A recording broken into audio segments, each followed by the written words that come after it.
Kapitän! Kapitän! Voyage the flag out! Russell Ryder has been involved in Basil's Mardi Gras for more than half a century. Invité!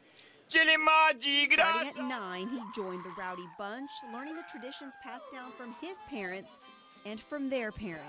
I'll be here till I die. I'm gonna do this. It's my culture, my heritage, and this is tradition.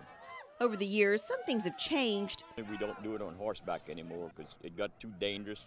Couldn't go in the yards with the horses and stuff, so we stopped that and we got in some trailers, and that's how we do it now. But the message remains the same. We run in Mardi Gras. What we've been doing for years. Just take care of what our parents give us. That's what we do. For Carolyn Bertrand, having these men and women at her doorstep keeps not only Mardi Gras alive, but also the memory of her late husband. But he always did this tradition and kept it up. I look forward to this every year. I feel tradition. They go drink a shot with my husband, my late husband, because he always did that.